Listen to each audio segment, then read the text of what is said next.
Bonjour à tous, bienvenue dans cette nouvelle vidéo. Je me trouve cette fois-ci en Nouvelle-Aquitaine pour vous montrer encore une nouvelle fois un immeuble de rapport qui se trouve juste derrière moi, qu'un investisseur a acheté, qu'il a accepté de nous ouvrir pour nous montrer son projet. Alors c'est un client qui a beaucoup investi avec projet locatif, il a acheté 5 immeubles en 2 ans.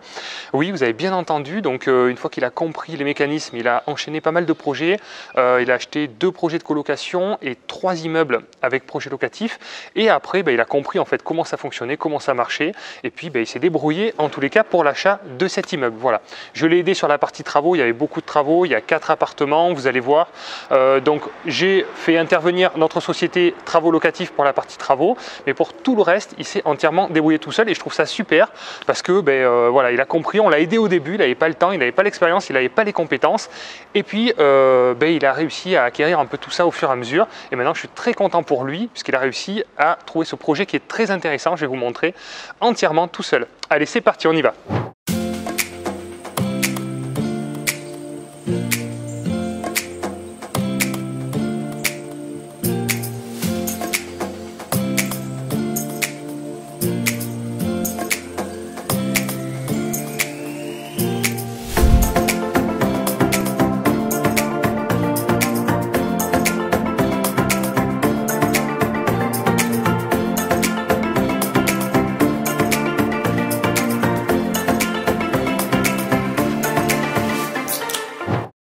Si vous ne me connaissez pas encore, je m'appelle Robin Aldin, j'investis dans l'immobilier depuis 2010, principalement dans des immeubles de rapport, appartements et locaux commerciaux. Donc sur cette chaîne, vous trouverez du contenu concernant l'investissement bien sûr locatif, des astuces travaux, on parle de fiscalité, on parle aussi des difficultés qu'on rencontre, on parle du financement, enfin voilà, tout ce qui concerne l'investissement immobilier. Et je co-dirige aussi la société Projet Locatif qui accompagne des centaines d'investisseurs sur toute la France. Donc comme la personne qui a acheté cet immeuble, qui a acheté déjà 5 biens au sein de projet locatif et maintenant qui se débrouille toute seule, je trouve ça super bien, et avec des conseillers qui sont répartis sur toute la France et qui sont tous des multi-investisseurs et qui peuvent vous proposer des investissements donc clés en main rentables. Voilà, je vous mets le lien en dessous dans la description, vous pouvez jeter un coup d'œil si ça vous intéresse. Alors on va commencer par l'appartement du rez-de-chaussée. Il y a 3 appartements en étage, il y en a un qui est loué donc qu'on ne pourra pas voir et il y en a 2 qui sont disponibles entièrement terminés en travaux, donc on va pouvoir aller les voir. Donc le projet, que je vous donne quand même quelques chiffres même si je vais vous faire apparaître la fiche financière de ce projet. C'est 275 000 € pour le coût total de ce projet. Alors l'immeuble a été pris à 130 000 €. Donc que je vous explique un petit peu l'histoire, c'est toujours intéressant de savoir comment le client, enfin en tout cas l'investisseur a réussi à trouver ce bien. Celui-ci il l'a trouvé en agence immobilière parce que il a contacté une agence immobilière sur un projet en fait qu'il avait vu en annonce, qui n'a rien à voir dans la région où on est actuellement. Et cet agent immobilier l'a renvoyé vers une autre agence immobilière qui lui a présenté ce projet. Donc vous voyez, c'est pour ça que je vous dis en fait, c'est le terrain qui compte le plus quand vous voulez trouver des bonnes affaires. Il n'y a que ça qui compte, c'est souvent les bonnes affaires se font de bouche à oreille et pas souvent sur internet parce que voilà, c'est là où les agents immobiliers essayent de trouver des solutions et vous présentent comme ça par ricochet la personne qui vend le bien ou une autre agence, etc. Donc, ce que je vous conseille, c'est toujours de vous rendre sur place dans les agences immobilières parce que par téléphone, elles reçoivent des dizaines, pour pas dire des centaines de coups de téléphone tous les jours d'investisseurs. Et si vous êtes sur place, la relation entamée n'est pas du tout pareille. L'agent immobilier va se souvenir de vous et va avoir envie de s'impliquer pour vous si vous commencez à créer un lien et entamer une relation. Voilà, c'est comme tout. Donc c'est pour ça que ça demande du temps, mais c'est une des seules façons pour trouver des biens, c'est de se rendre sur place dans les agences immobilières. Alors ce projet, donc je vous ai dit 130 000 € coût d'acquisition, il y a eu 135 000 € de travaux, il y a eu 10 000 € de frais de notaire, c'est pour ça qu'on est à peu près sur 275 000 € de coût total. Les appartements en location nue seront loués 500 € par mois, donc ils sont déjà tous loués, enfin réservés, il y en a un loué, il y en a 2 de réservés. Et ce dernier appartement que je vais vous montrer donc au rez-de-chaussée qui est un petit peu plus typique en fait de la région dans laquelle on se trouve, avec un peu de colombage, de la pierre apparente, vous allez voir c'est assez joli, ça a pas mal de charme. Celui-ci sera loué en location courte durée puisqu'on est quand même dans une région très touristique, même si on est dans une petite région, une petite ville où il y a moins de 1300 habitants, il y a beaucoup de touristes et donc il y a une attraction en tous les cas pour le secteur. Donc c'est parti, je vais vous montrer déjà ce projet-là. Alors là, sur cette partie, bien sûr, il y a un aménagement qui va être fait. Il y a une petite partie jardin qui va être aménagée. Ici, sur le côté, il va y avoir des petits claustras en bois aussi qui seront mis, justement, parce qu'il y a pas mal de passages, il y a pas mal de touristes aussi qui viennent découvrir la région. Donc, pour l'intimité des locataires, il y a un petit, petit brise-vue qui sera mis ici. Et donc là, on rentre donc directement dans l'appartement par ici. Voilà, j'espère que vous allez bien voir, c'est un petit peu sombre. Donc voilà un petit peu, le charme de la région. Moi, je trouve ça magnifique, avec ce colombage. Voilà, justement, c'est ce qui a été conservé dans les travaux. C'est tout le charme de l'ancien, avec un peu de modernité, bien sûr, pour garder l'aspect typique local. Voilà, je trouve ça super, la poutre. Enfin voilà, on est, en tout cas, pour de la location courte durée. Moi, je pense que ça s'y prête assez bien parce que justement, on a tout ce charme et quand on loue un appartement dans une petite ville ou village comme ça, on a envie de s'imprégner un petit peu du charme de l'ancien. Donc ici, sur cette pièce, en rénovation, il n'y a pas énormément de choses qui ont été faites. Il y a un coup de peinture sur les murs, il y a bien sûr les radiateurs qui ont été changés pour mettre des radiateurs à inertie de qualité. Voilà, le mur donc, qui a été isolé sur cette partie-là. Et là, une cuisine équipée qui a été entièrement posée aussi. Voilà. Donc tout était un peu ancien. Je vais vous faire défiler quelques photos aussi pour que vous puissiez vous rendre compte sur l'état avant travaux. Mais là, il y avait un petit bout de cuisine qui ressemblait à rien du tout. Donc voilà, donc il y a cette cuisine qui a été posée entièrement. Ici, on a la première chambre. Donc c'est une petite chambre. Ça, c'est un appartement T3. Voilà, cet appartement, c'est un appartement T3. Donc là, tout a été refait, on va dire. Le sol, voilà, peinture sur les murs, voilà, le charme de l'ancien qui est resté avec la pierre apparente. Hein. Donc les menuiseries n'ont pas été changées, c'est déjà du double vitrage. Donc voilà, en plus on est dans des secteurs sauvegardés, donc faites attention encore une fois. Suivant les secteurs, vous avez souvent des demandes particulières à faire, souvent aux architectes des bâtiments de France. Donc faites attention, vous ne pouvez pas faire tout et n'importe quoi. Donc là c'est des menuiseries bois justement pour conserver et respecter en tout cas ce qui est demandé dans ce secteur. Voilà. Donc voilà, bon, rénovation simple là pour cette pièce. Donc là, c'est pas fini, c'est pas complètement aménagé, c'est en cours. Et après, donc, une deuxième chambre qui est un peu plus avancée en termes d'aménagement, on va dire. Voilà, avec un grand lit de qualité. Mettez des matelas de qualité. Tous ceux qui veulent dormir dans des Airbnb ou des locations courte durée, ils ont envie de bien dormir. Enfin, on vient pour passer la nuit. Moi, je suis encore très surpris quand je vais dans des endroits où finalement, je me retrouve avec des matelas de mauvaise qualité. Ça coûte pas très cher de mettre un bon matelas. Et franchement, c'est ce qu'on demande. Ok, on demande une belle déco, quelque chose de sympa, mais on vient principalement pour dormir et dormir confortablement. Donc, s'il y a bien quelque chose où vous ne devez pas faire des économies, c'est à mon avis le matelas. Donc voilà, donc le style déco, ça c'est donc le client qui a fait ses choix, qui s'est débrouillé. Moi je l'ai accompagné donc sur toute la partie travaux.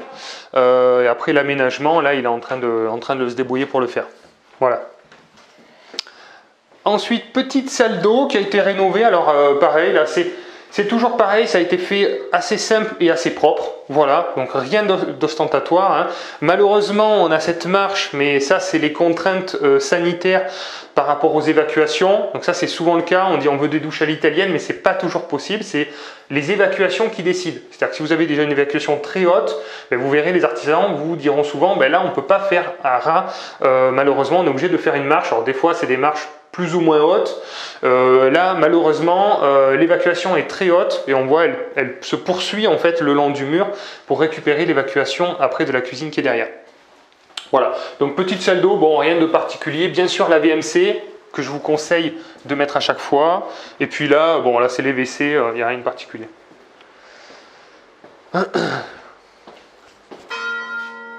Ah, les sonne-cloches, bon c'est parti, on va voir les autres appartements, suivez-moi. Voilà, on fait une petite pause pour la visite pour vous expliquer en fait le profil client, qui c'est ce client, en fait cet investisseur qui a réussi à acheter autant de biens en assez peu de temps. C'est quelqu'un qui travaille dans la fonction publique, donc c'est vrai que c'est un avantage avec un bon salaire, hein, c'est un cadre supérieur. Mais il a été confronté, en tout cas pour cet immeuble-là, à des difficultés de financement, comme ça peut arriver souvent à tout niveau, parce que quand on achète beaucoup en peu de temps, forcément au bout d'un moment, la banque dit stop, il faut amortir avant de continuer à investir. Donc la petite anecdote, c'est que ce projet, il a eu énormément de difficultés à se faire financer, il a dû faire 3-4 banques, et évidemment, il est revenu vers moi pour me solliciter, pour savoir si j'avais une solution. Et je lui ai présenté donc une personne avec qui je travaille pour le financement, qui l'a financé très facilement et qui m'a même remercié d'avoir amené un client entre guillemets un peu haut de gamme, un peu VIP. Donc tout ça pour vous dire qu'en fait c'est vraiment une perception différente qu'il peut y avoir entre plusieurs banquiers. Il peut y avoir plein de banquiers qui vont vous dire mais non, vous êtes fou, personne ne vous prêtera, c'est impossible, vous avez un taux d'endettement qui a explosé. Et un autre banquier, à contrario, qui va être très content de vous financer. On laisse passer la voiture. Priorité à la voiture. Et donc voilà, c'est la petite anecdote et c'est pour vous dire à tout niveau, donc là ça a été vraiment la difficulté de ce projet, ça a été le financement. Même à moi, j'ai des difficultés aussi à me faire financer, j'ai des refus de prêt. Enfin voilà, il faut se dire qu'en fait à tout niveau, c'est jamais gagné. Il faut toujours se battre, le nerf de la guerre c'est le financement. Et donc il faut en avoir conscience pour surtout anticiper et multiplier les rendez-vous bancaires et pas se retrouver au dernier moment sans financement. C'est dommage de lâcher un projet alors qu'on a eu du mal à le trouver, on a eu du mal à avoir les devis de bons artisans, le bon projet avec la bonne fiscalité, etc. etc. Donc on va basculer sur la fiscalité, puisque du coup je parle de fiscalité. Ce projet a été acheté en nom propre, justement par rapport au déficit foncier qu'il va y avoir. Il y a une enveloppe de 130 000 €. Vous avez compris, ce client a acheté plusieurs immeubles, donc la plupart aussi également en SCI à l'impôt sur les sociétés, mais d'autres en nom propre. C'est ce qui va lui permettre justement, en tout cas, de gommer sa fiscalité sur le nom propre. Voilà, je vous en prie madame. Merci beaucoup.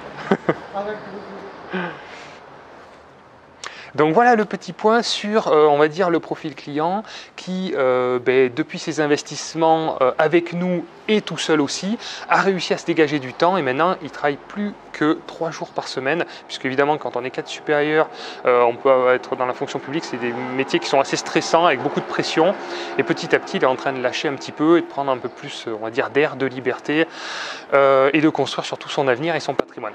On fait une petite pause dans la vidéo pour faire le point sur la partie financière du projet. Je suis sûr que cette partie-là va beaucoup vous intéresser puisqu'on est des investisseurs et on aime les chiffres. Alors, donc comme je vous l'ai expliqué, le montant d'acquisition il est de 130 000 € frais d'agence compris.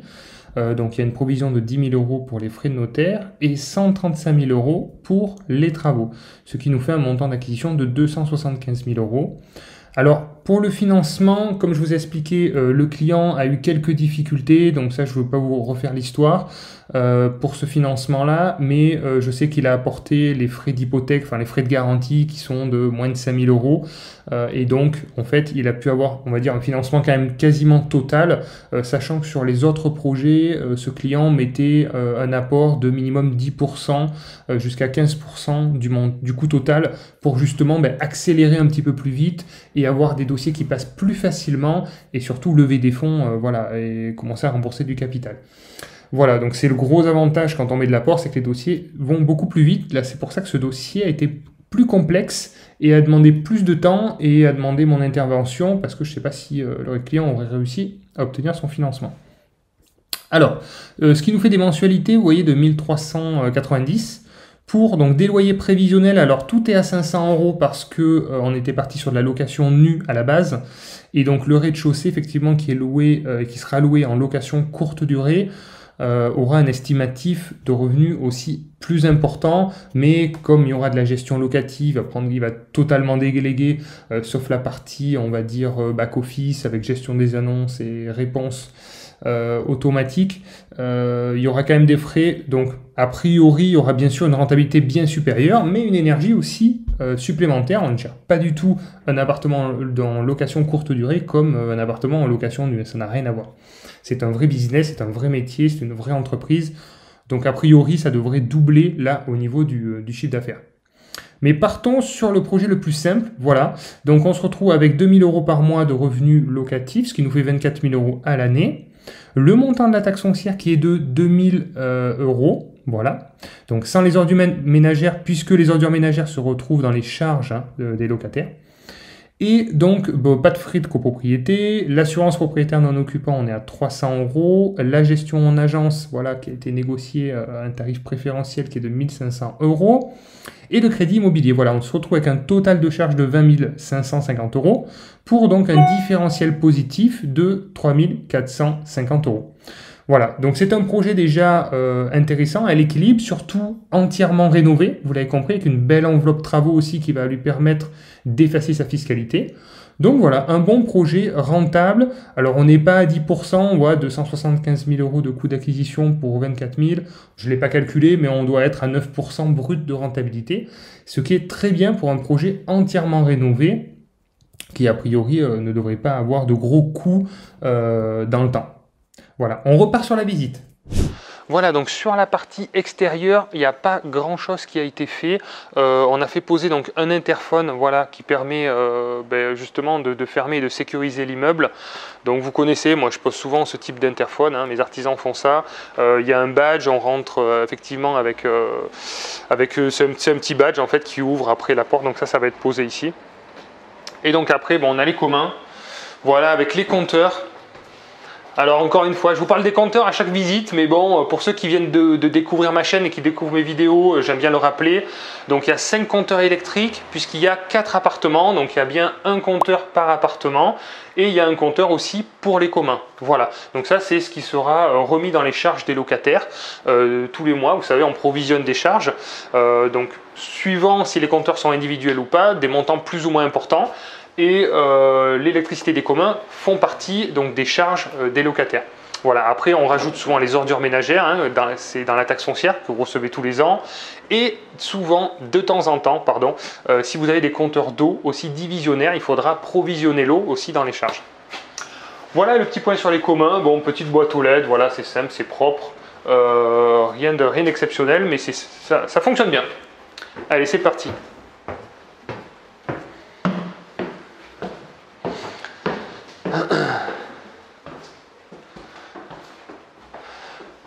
Voilà, donc là les communs ont été entièrement repeints. Il y a un lino donc au sol qui a été posé aussi. Voilà, c'est pareil, c'est un choix qui a été fait pour minimiser un petit peu les coûts. Et puis les couleurs sont assez sympas, je trouve. Donc voilà, après un petit ponçage sur les marches pour garder justement le charme de l'ancien et pas faire quelque chose non plus de trop moderne et trop épuré. Alors, allez, c'est parti, on rentre dans l'appartement. Donc, on va trouver une première chambre, voilà, sur la partie gauche. Donc là, peinture complète, petite rosace au plafond pour justement garder le charme de l'ancien.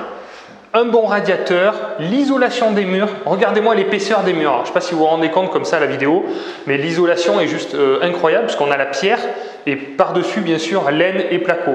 Donc, encore une fois, je vous le répète, pensez à l'isolation de vos logements puisque les normes d'obligation et les exigences pour pouvoir louer vos logements vont être de plus en plus contraignantes.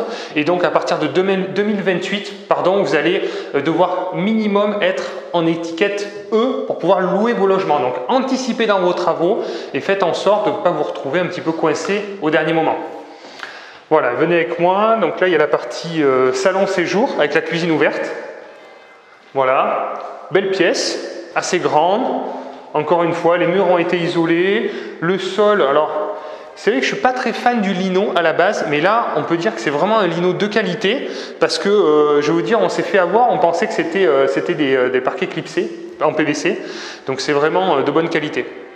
Voilà, puis ça coûte quand même beaucoup moins cher. Donc voilà, cuisine équipée. Voilà, moyenne gamme, donc là c'est avec les artisans qui travaillent avec un cuisiniste qui propose des prix tout à fait corrects. Le four, la plaque, la hotte, voilà ce qui est assez classique. Voilà, donc on va voir les autres pièces. Donc petite buanderie ici, voilà, avec le tableau électrique. Voilà. Après vous avez les WC qui se trouvent ici, donc WC séparés. Et après, donc voilà, là il y a eu une fuite d'eau, voilà, par exemple. Donc ils ont dû découper le placo pour trouver la fuite. Voilà, petite salle d'eau avec une double vasque. Voilà. simple et efficace, avec la VMC comme d'habitude. Et donc la deuxième chambre. Voilà, un peu plus petite, propre et efficace. Avec les cloches qui sonnent. Tac. Voilà, simple et efficace. Et je vais vous montrer l'autre appartement qui est vraiment très sympa, qui est plus grand, qui a beaucoup de charme. Allez, c'est parti. Donc l'appartement d'en face a été loué, donc on va pouvoir le voir. Allez, je vous emmène dans celui-ci qui est vraiment très sympa, vous allez voir. Donc là, dans l'entrée, vous avez un petit espace buanderie, voilà, pour mettre justement la machine à laver. Voilà, arrivée d'eau et évacuation. Une première chambre, ici, un peu dans le même esprit que les autres, vous avez vu. Mur blanc pour justement garder de la lumière et de la luminosité. Et un petit mur de couleur pour donner justement un côté un peu sympa. Parce que s'il n'y avait que des murs blancs, ça perdrait un petit peu de son charme. Donc, hop, ici, c'est les WC, c'est pareil. Voilà. Et donc là, la pièce de vie, voilà, qui est très sympa. Avec la cuisine équipée, donc en angle. Moderne, voilà, avec des couleurs un peu différentes. Et l'espace pour pouvoir mettre un canapé, voilà. Et être assez à l'aise. Plusieurs fenêtres, 3-4 fenêtres dans cette pièce. Donc ce qui permet d'avoir pas mal de luminosité. Et on a une partie en haut qui est assez jolie justement, c'est assez atypique. Ça fait donc un appartement dans ce qu'on appelle un duplex. Et je vais vous montrer ça. On se retrouve dans la partie supérieure avec un autre WC aussi, une petite salle d'eau, voilà, assez simple, avec une grande douche, un meuble vasque, l'essentiel. Et donc plusieurs chambres. Une première chambre, alors ce qui est très joli, c'est justement de garder ces poutres apparentes là. Voilà, ça c'est tout le charme un peu de ces immeubles un peu anciens. Quand on garde toutes ces poutres apparentes, ça fait vraiment tout le charme, et puis la hauteur sous plafond qui est magnifique. Voilà, donc une première chambre, une deuxième chambre par ici, et donc une troisième chambre ici. Voilà. Assez grande, et encore une fois avec ces poutres apparentes qui donnent tout le charme de cette pièce. Voilà, la vidéo vient de se terminer. Merci de l'avoir regardé. Si vous avez aimé ce type de vidéo, de contenu, merci de m'encourager en mettant un petit like. Si vous avez des questions, n'hésitez pas dans la partie commentaires, je prendrai plaisir à vous répondre. Et puis merci pour vos encouragements et votre soutien. Bonne journée les investisseurs, à bientôt.